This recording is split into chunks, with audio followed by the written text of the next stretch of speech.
Guys आज चाहिँ एकदम थकित भइयो है। बाइकमा गएको लास्टै गाह्रो हो।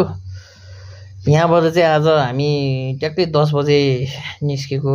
10 बजे निस्किँदाखेरि यहाँबाट भकुटे हुँदै हुँदै यता काभ्रे भन्ज्याङ हुँदै हुँदै चौकोटको बाटो हुँदै खर्पु निक्लिएर खर्पुबाट सर पनौती गइयो। अनि पनौतीबाट टक्क पनौतीको बस पार्क गरेर सर उता बाँसडोल जाने बाटो सर गइयो। बाँसडोलबाट पनि माथि ठाडो उकालो गइयो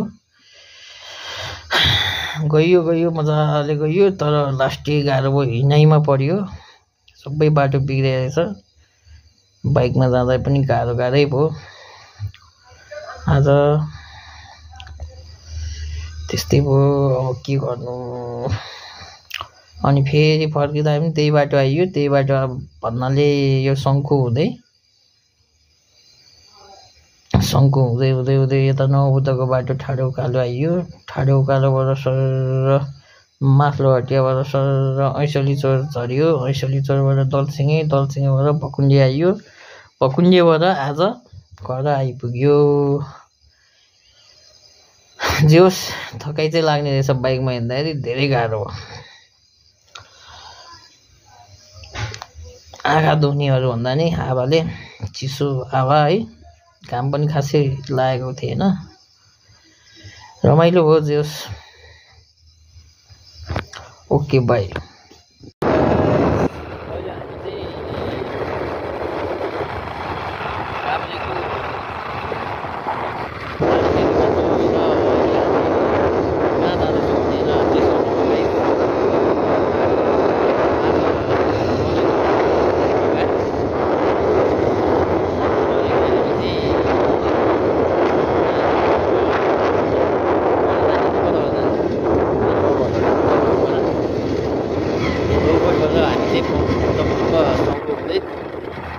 पनौती हुँदै लोकेसन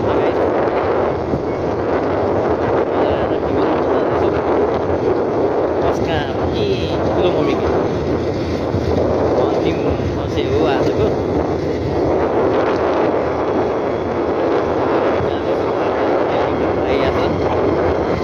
यो बसले अलिक ल्याङ हालेको छ।